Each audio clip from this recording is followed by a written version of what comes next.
share it as soon as we are live. Hello, everyone. It is Misha Green, DC and digital editor, and I am so excited. As I like to say, a little bit of fangirling right now because I absolutely love and am inspired by this amazing woman, Rebecca King Cruz, who you may know in terms of her awesome musical career and songs as Miss Regina Madre.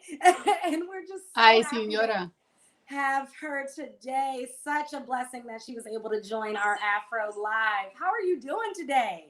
I'm doing awesome. I am honored to be here, Misha. Thank you for having me. I am thankful that anybody wants to talk to me about my music. I have loved music for years and done it for years, and just going back to it, I'm very thankful for the traction that the music is getting. So thank you for having me. Well, as they say, this traction, I'm sure, is well earned and deserved. I know you've put in the work for quite some time. I was a fan of the Family Cruise, and I was super inspired by your grind, not only as an amazing wife and mother, but as an artist then. I was when the show aired, I was a theater student at Fordham University, just wondering, Oh, like, can I be an artist and eventually get married and have kids? And and your story really, really helped just keep me going and continues to push me through. So I thank you so much. You really don't know how much of an honor it is to have you on the show today. well, thank you. That means a lot, Misha. And I'll tell you that I didn't take the conventional route. I did the babies first. you know, I performed up until I got married, and then I followed him around the country for 7 years. And then when we moved to LA, I still had young kids. So I did not go back into pursuing entertainment until I was 42 years old. My goodness. Yeah. My goodness. And you're 42 today, right? Yes. I'm going backwards. Yes. It's the 10th anniversary of my 40th birthday. Yes. No, but truly, I think your story is a testament to what it means to put in the work and to follow your dreams. And so, again, really cannot emphasize enough how proud I am of you and how honored I am to have you here today. Truly, truly, truly. I guess before we even get into the nitty gritty of things, we know it's been such a challenging year or really almost 2 years for the whole world. Yeah. But a year and a half ago, about you had a huge scare, a Yes. medical scare, and we know that you're a survivor and a warrior. But can you tell us a little bit about what went down? Well, I'll tell you, I was not expecting the pandemic to be the backdrop of one of my greatest trials. The pandemic alone was a trial enough, but I really just was doing an annual checkup. And because I'd had a history 10 years prior, I had a very tiny, benign tumor removed. I just was told to be kind of extra cautious, like, make sure I go every year and include my ultrasound. And I had skipped a year because I always do my physicals in January just so I don't forget. So right after Christmas break, I book all those doctor appointments, just bam, bam, bam, bone density, mammogram, pap smear, head to toe, rooter to tutor. Yes. And I had gotten behind because one year when we traveled, we came back, we jumped right into work. And by the following year, I just kept having this feeling like, go check everything, go check everything, go check everything. And I wasn't afraid. I didn't feel a lump. I didn't have a symptom. The only symptom I was having in my body was I was having a little bit of heavy periods. Hmm. And so I was more concerned about that. Like, I'm going to go check that out. Right. Yeah. And that turned out to be real simple and no cancer and no nothing. But when I went for the mammogram, they didn't find anything. And so I tapped the radiologist and said, I have a history, I'm supposed to also have an ultrasound because the last tumor they didn't see till they did the ultrasound. She's like, oh, I don't have an ultrasound order. We have to call your doctor. And I'm like, no, I'm sure, because I had to remind him and I told him to make sure, and that's point number one, be your own advocate, because even my doctor had forgotten. So when they did the ultrasound, boom, there's a growth right near my armpit. Wow. And, people say God doesn't talk today, but he talked to me that day. And as I'm laying there, I just had this funny feeling. And it wasn't like fear. It wasn't like panic. It was a very serene, it's almost like when the flight attendant says, buckle your seatbelt, right? She's not yelling at you. She's not giving you fear, but she's giving you instruction. Mm. I felt a very calm, still voice say, Rebecca, if they do find something, cut it off and rebuild it. Don't, play around, be radical, do whatever they tell you. If they want you to do some chemo, do some chemo. Don't be aggressive. And I immediately, and I had this lightning fast conversation with the Lord in my head. And in nanoseconds, I said, well, I know you can heal me. Why can't we just, And he said, Rebecca, he said, Joyce Meyer, Christine Kane, and other great women of God have gone through cancer, had surgery, and they're still here. Mm-hmm. So you are not any less a woman of faith if you have surgery. I said, okay. I still was expecting a negative biopsy because that's just how peaceful I was. Mm-hmm. And that was like a Thursday.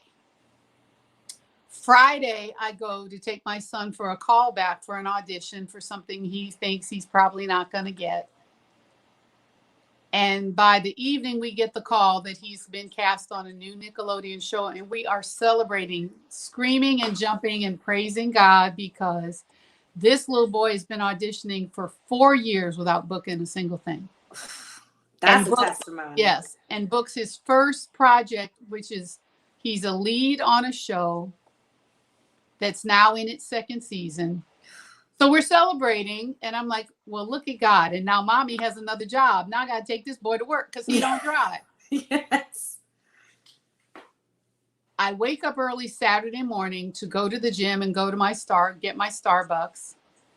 And the phone rings. I'm like, who's calling me on a Saturday? Probably telemarketer. But something said, answer the phone. And it was the doctor from the radiology center. And she's like, I unfortunately have bad news for you.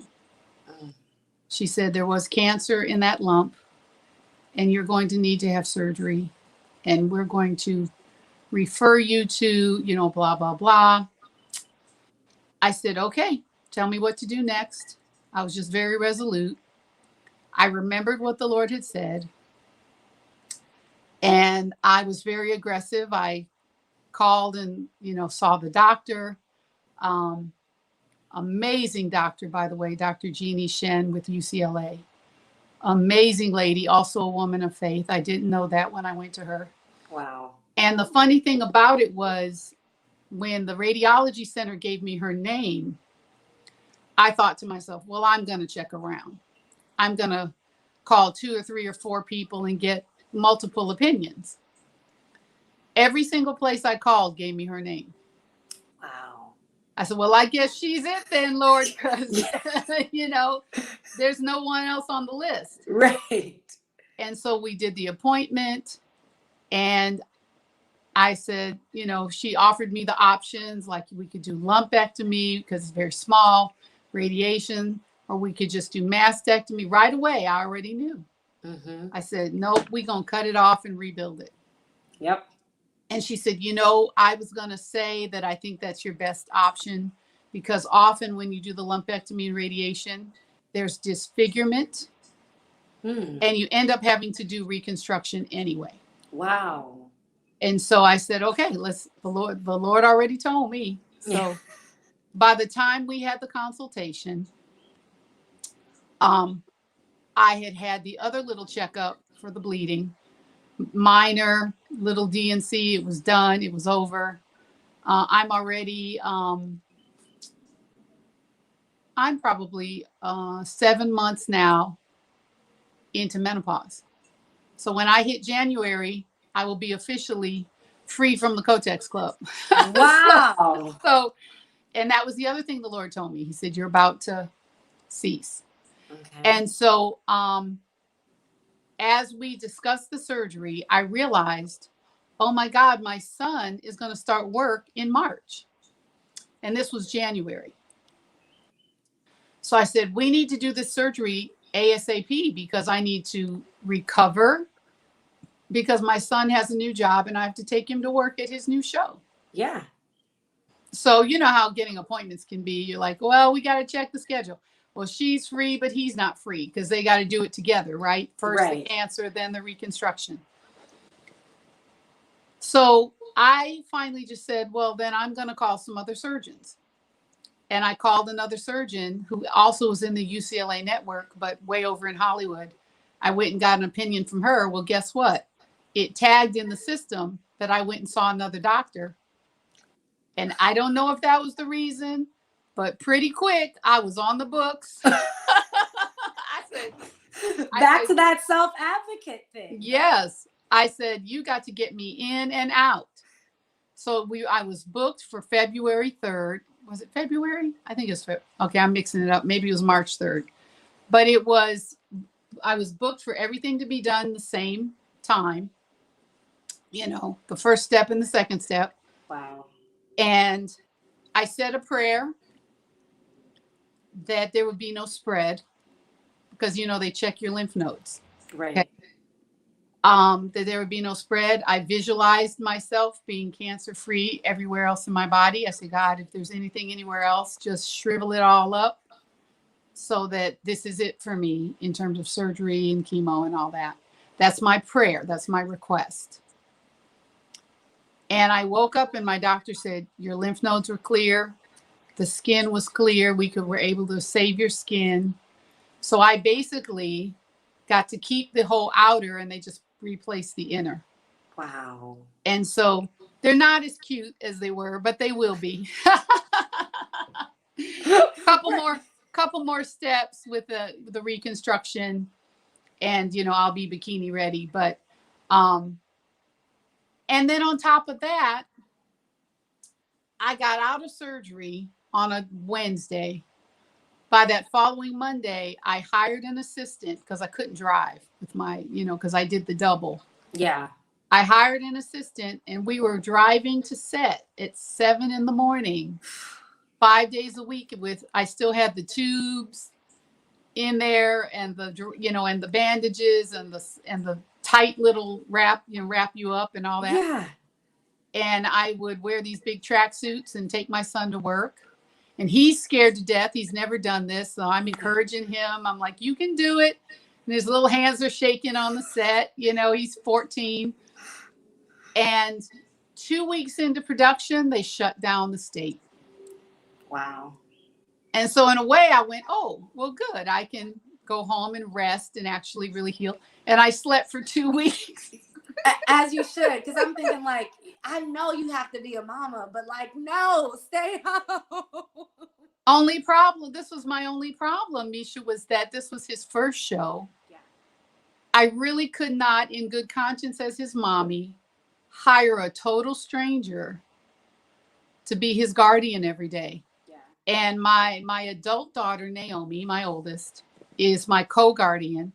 So now we do a partnership and I do half the week and she does half the week. But at the time, her baby was in school, so it was just me 5 days a week. And, now school is different and the kids are going online. And so we're working it out. So second season is about to start next week.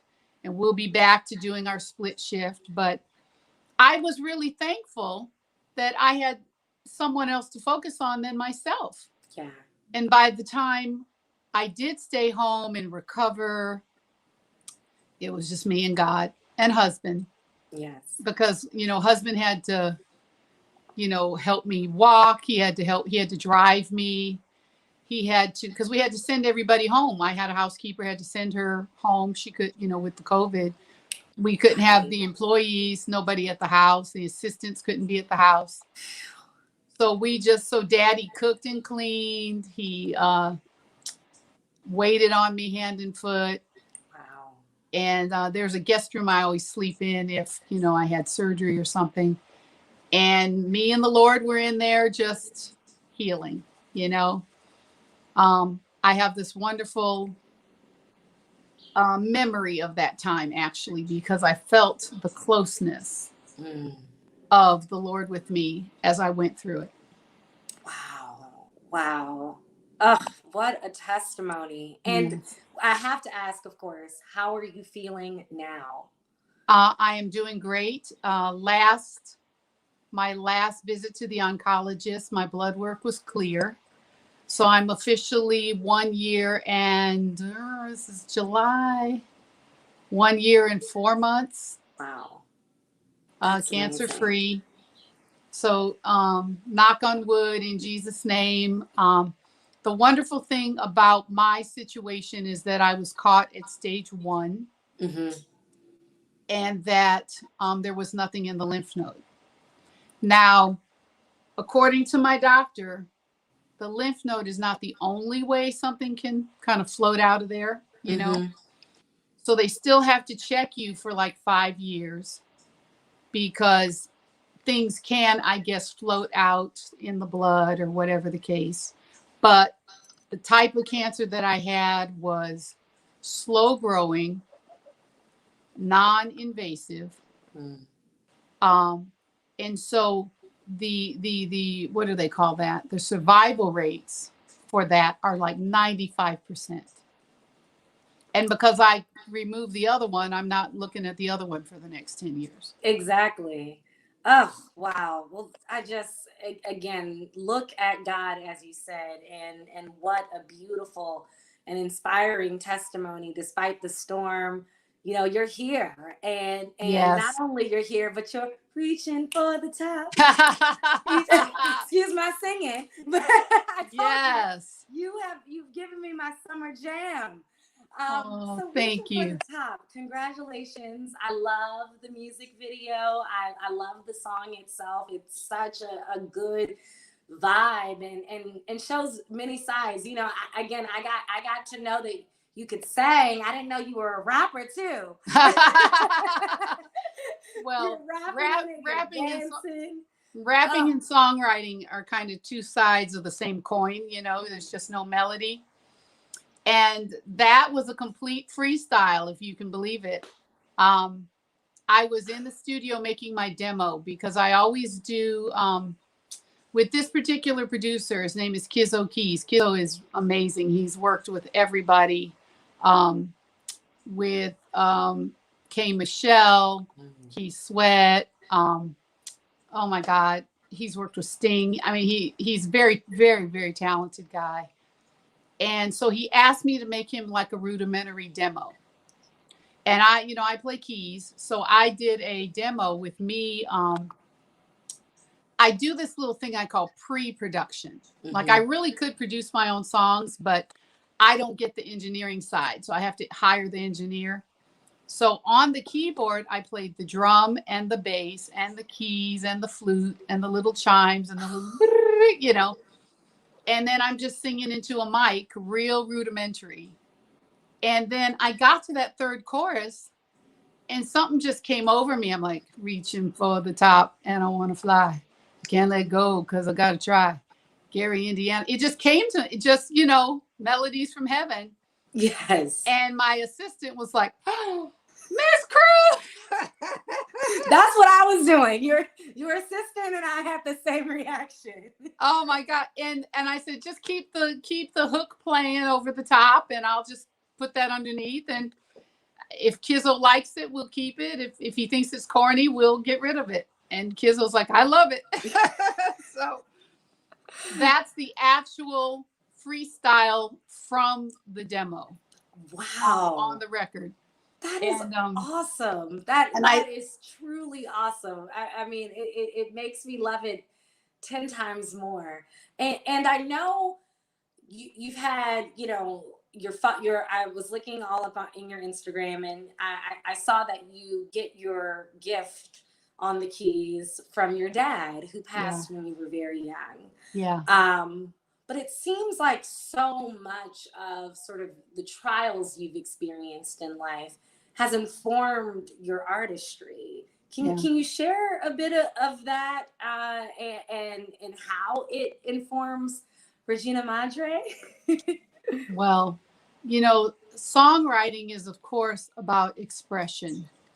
Um, a lot of people who are actors, who are songwriters and musicians, are actually quite shy and introverted, which is odd considering they choose to be performers.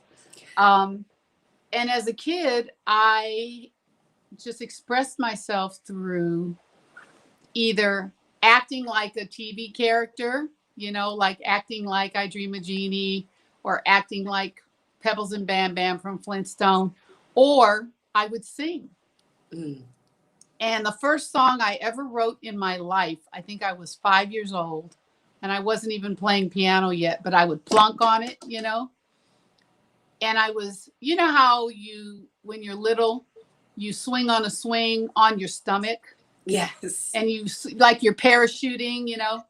And I was swinging on a swing at a friend's house. And because I lived in Gary, you know, Gary is right on Lake Michigan. Yes. So a lot of people had little motor boats or little boats, and they'd go to the lake with their little boats. And this family had a boat on a hitch in their backyard, kind of storing for winter. And I looked at the boat, and we were playing on the boat, and they were like, "Get off the boat," because we're little. They don't want us to fall and break our head.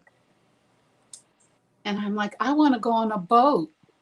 So I'm swinging on that swing, and I looked at the boat, and I said, I'm sailing away in my boat, my boat, my boat. I'm sailing away in my boat, drifting out to sea.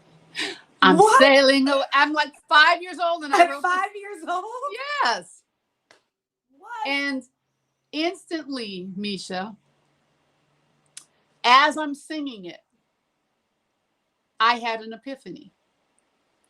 And I saw a picture of a little radio, and I heard my song coming out of the radio at 5. And I remember that, and that's probably my first recollection that I would be a somebody somehow somewhere. Now, of course, later on the dream dies. Music's a waste of time. Go get a business degree, be a lawyer. You know how family is. They want you to make a living, you Yeah. know. And my parents, though they had been musicians, had done music on the side. Even my stepfather, who was an attorney, was a very accomplished musician. Really? He played with Ramsey Lewis and Dinah Shore, and Ugh. you know, because he was part of the Chicago Musicians Union. He was Yeah. a jazz trombonist. He played at Navy Pier every year with the Newport Jazz Festival and played behind Nancy Wow. Wilson and Cannonball Adderley. So then I had this stepdad who poured into me. My stepfather actually bought a piano and told my mother, that girl needs lessons. Look at her. She's trying to figure out the song, you know. Wow. And my mother sang, but again, she just would sing at church, you know. She never thought she could really pursue it. But all we did was watch Diana Ross, the Jacksons, Leslie Uggams, Barbara Streisand, any vocalist, Captain and Tennille, you know, love Mm-hmm. will keep us together. Like Together. we would Mm-hmm. just anything musical, we watched it all the time. And so I just took my feelings and I wrote songs. Mm-hmm. And that's just the best way to describe it, is that even with this album, there's a song on my album that's coming out. I'm not sure when yet, so don't quote me. Okay. It's called Breathless. And it's about a time that me and my spouse, well, we almost broke up. Wow. And this was actually in the aftermath. The song about the actual breakup is Never Be the Same, which is already out on YouTube. But we had this fight, like argument. Mm-hmm. And Terry's go-to, because he didn't want to argue with me, would be to just leave the room. Like, I don't want this, to escalate. But to me, if you're not willing to argue with me about it, you don't care, because let's talk it out. Even if we're not being civil, let's at least talk. Right. So he just bounced. He went to a movie. So I was stuck with my feelings all bottled up inside me. And I'm down in the garage where it's like a studio. And I was sitting there like frozen at the keyboard. Because that's what I was doing when we got in the fight. I was rehearsing. Yeah. So I'm sitting there. I couldn't even pray. Normally I'd call a girlfriend, call my girl Muriel. Muriel, Yes. could I get a divorce? Yes. I couldn't even call on Jesus. I just was like locked in this frozen, like fright or flight, whatever. I guess I was in the fright mode, freeze mode. Mm-hmm. And finally, after sitting there for what felt like an eternity, I said, God, what do I do? He said, write, Rebecca. And like my hands just fell on the keyboard. Wow. And I wrote this song, When You Go, and I'm all alone, you leave me cold and breathless. Because I was holding my breath. Yeah. You start to leave, and I want to grieve. You leave me cold and breathless. I don't want no surprise, because you open my eyes to life being sunshine.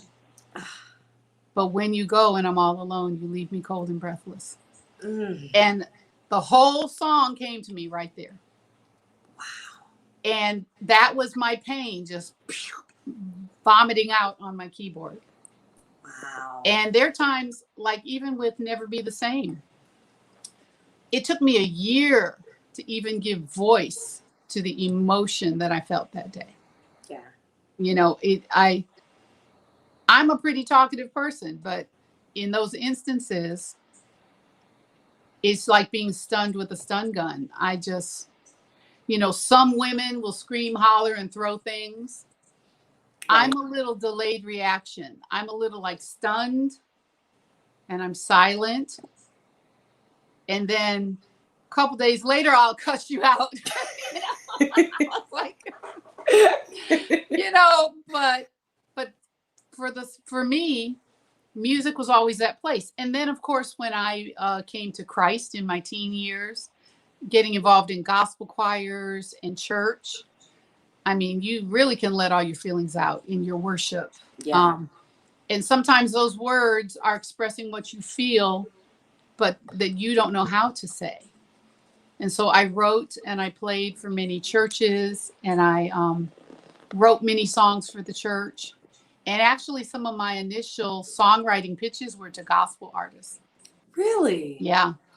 Wow. And I got nothing but rejection, but many of them and these were big names that I pitched my songs to, because I knew everybody.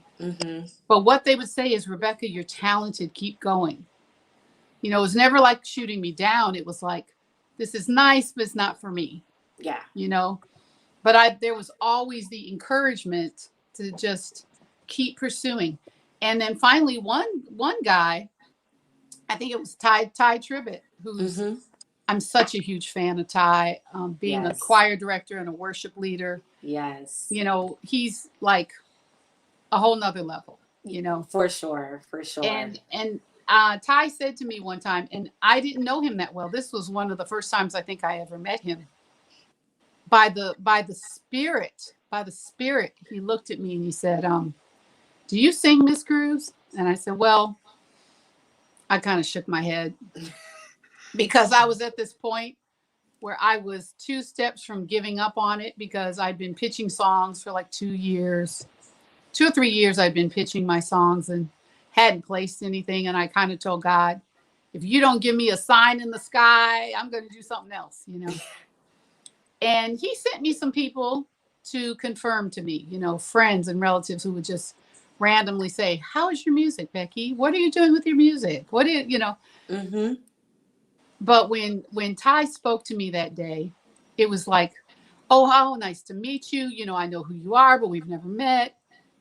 And then he just looked at me and asked me that question. I said, well, kind of. He said, I really feel, Miss Cruz, you need to sing your own songs.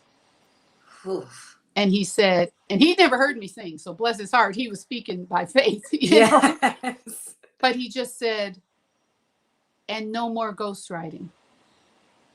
What? Did he know that you were shopping? He did What? not know a thing. The man was all in the anointing of Elijah, okay, in the spirit. And I literally, so first of all, I'm floored that my first time meeting him, that he knew who I was because Family Cruise had been on TV. So of course I'm like, oh, you know who I am? Oh my God. Ah, you know. But that he ministered to me. He encouraged me. And I think it was, gosh, 3 or 4 years later, I actually opened for him at Thick with him. Wow. And I wasn't the only opening act, but I like to say it that way. I mean, but and I opened. It's super important that you share Yes, it that way. yes, because I performed for Thick with him. I did 2 songs, and one I just kind of stood there and I had dancers, and then on the other I did play on my keyboard and sing. And then they were the main act that night, and they were awesome. But it was like full circle, you know. I was like, wow. I'm on the same stage as Ty. And he sent me a little note like, doing great, Rebecca, you know, like big brother, even though I'm older than him. I am older. Um, but those kind of moments, you know, where God just continued to encourage me to go forward. And I really felt it was God who said, and stop writing love songs to Jesus all the time. Write about what you've been through. Mm-hmm. You know, David wrote about his troubles. You know, you don't have to do this sacred, secular thing because God is in everything. Mm-hmm. Now, God is in your message. Okay. So I'm not saying every message is God's message, but the gift is all from God. Mm-hmm. And so I started writing all the stuff that broke my heart. I wrote about babies that I lost. I wrote about breaking up with my husband and then deciding to take him back. Mm-hmm. I wrote about trying to fulfill my dream, reaching for the top, you know. How profound that I didn't get to put it out till after I went through cancer and after I went through the pandemic. Yes. You know, it just and even like What You Want to Do, which was my first single this year. Yes. What You Want to Do was like this goofy little song that I wrote about how men never get their butts home for dinner on time, you know? And, you know, I just thought it was this little ditty that wouldn't go anywhere. And my radio team was like, we think that's the first single. So you have to flow, you know, you have to be flexible and listen to your team, you know, and listen to people that know more than you. And so I'm just fortunate. I'm very blessed. I'm very thankful that I get to do this. And I'm going to do some more. I'm so inspired by the journey and really excited about the more. Very excited about the more. You know, I can't believe we've been talking over 30 minutes, but so much of what you said has really truly been a blessing to me. And it seems from the comments and those folks checking in, which we super appreciate. Hello, everyone. Thank you for being here today. That you're ministering to them in so many ways. Um, what are some of the big lessons you've learned throughout all of this? Because, you know, as I've said, these past 34 minutes, I could write a book just off of these gems you've been dropping. Wow. Well, for one, never take anything for granted.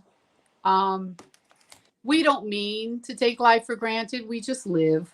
Mm, But I always say, understand that God is in charge. And the more we learn that, the better off we are. Because if we come under that umbrella, we come under that safety net, and we say, "Hey, Lord, help." You know, mm, I'm not perfect. I don't know everything. I'm not promising you everything, but I do have enough common sense to acknowledge that you are there and that I need you. mm, And come to him first and foremost, because life happens to everybody. The rain falls on the just and the unjust. The storms come and the floods come, and they hit the house, and one house will stand and one will fall. mhm, And the Bible says that if you take these sayings of mine and you hear them and you don't do them, great will be the fall. But hello, hello. if you take the words and you hear them and you do them, nothing will be able to drop your house. Mm, And that doesn't mean that nobody is going to go to heaven before they should. I lost somebody to COVID this year, my precious uncle. My yes. biological father's brother, David, is with his family now in the next level. And that was devastating. Mm-hmm. But even in the midst of that, we are thankful for his life and his legacy. And it was well lived, Mm-hmm. you know. Um, and thankful that the rest of the family is here. We're safe. A couple of them got it, but they got through it and they were okay. And that's all I could ask for. Yeah. Um, don't live your dreams so that you can live for other people's expectations of you. Whew. Let God use what you are supposed to do with your life, no matter who likes it or who doesn't like it. Mm, And thirdly, be yourself. You can't live for others in the sense that you let that one word, what will they think, dictate how you roll through this life. mm-hmm. I found myself definitely ministering to people who I thought wanted me, and they weren't the ones that wanted me. I had to loosen up and let God use me where He wants to use me.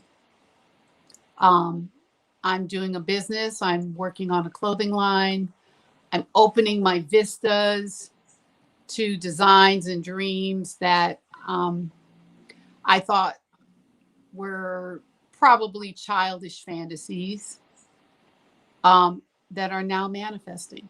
Phew.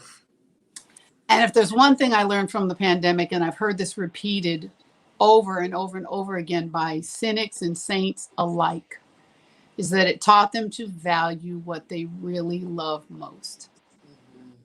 their families, their children, their significant others, their husbands and wives and lovers, and their mothers and their fathers. And to know that someone could be gone from you, you know, makes you go, what am I doing? Mm-hmm. What am I doing? Mm-hmm. And changing that priority list um, is a must in the backlash of a crisis. Yeah. Because if you come out of crisis and you didn't change, shame on you. Y'all, I knew I was gonna have a conversation. We call it an interview in the journalism world. I am gonna get myself together and not cry on air. But boy, am I moved today! Oh my goodness, Mrs. Rebecca King Cruz. Wow, wow. Kamsahamnida. Uh, you. I think you know, but you really don't know how much a gift your life, your talent, your words, your ministry is to the masses, but has truly been for me, this reporter today. I have to tell you, I'm just so inspired, and I'm ready to do the work. I'm ready to do the work because I have spoken to you. Really and truly, thank you so much. I had 40 other questions to ask you, and I know I'm pushing my time. So you have to come back, I please. will. Please. Congratulations on absolutely everything. Can you let the people know at least how they can keep up to date on all things Rebecca King Cruise, and to at least look out for the debut album? Yes, it is. Oh, thank you. We got to thank Dana backstage, who is on Dana. it. Thank you, Dana. Yes, that's reginamadremusic.com. That's where you'll get updates on all the singles and the new music. Of course, my Instagram is the real Rebecca King Cruise. Apparently, there are some other Rebecca King Cruises out there. I thought it was a very odd name, but I had to put that real in there. Twitter and Facebook are the same, Rebecca K Cruise or Rebecca King Cruise. And get our book, Stronger Together by Audible. You'll know a little more about our journey, how we rebuilt our marriage. It's a very heartbreaking and inspiring story. My husband is a superhero because he went in the phone booth with God and he came out a new man. Wow. And I am grateful. So if you're going through it in your relationships, pick up our book or give it to someone you know needs it. And take some notes for your future. If you don't have a spouse, there's some good wisdom in there on how to actually choose a good spouse and better your chances of a successful relationship. So please do that. And just thank you for the love, guys. Thank you for the support. Stream and follow and like the songs. Tell your friends I'm on Pandora. Put me in your lists on Pandora and Spotify and all those places. When you do that, it lets those curators know, hey, we got to pay attention to Regina. So give me that support in the digital world, guys. Thank you so much. Well, thank you so much. Truly, truly thank you for your time today. I know our Afro family and viewers are super appreciating it. And so we also really appreciate you viewers for tuning in. Be sure to stream that Regina Madre. You guys will not be disappointed. Oh my gosh, the music is just it is super feel good. And like Mrs. Cruz said, even the songs that talk about the trials, etc. You feel good after listening to it. And so I thank you again just for your transparency, for your artistry, for not being afraid to step out there and continuing to pursue your dream. And I know that we're all better for it. So thank you. Thank you, Micha. God bless you and your mom. And bless your show. Hope you do great. And I will be back. Thank you. Thank you so much. God bless you. God bless your family. We absolutely love your husband so much. And he's awesome as the sleazy record guy in the music video, Reaching for the Top. So thank him as well for sharing his artistry with the world and your awesome children. And congratulations to you. We really are just celebrating with you. Thank you. Thank Take you care, so much, everyone. Micha.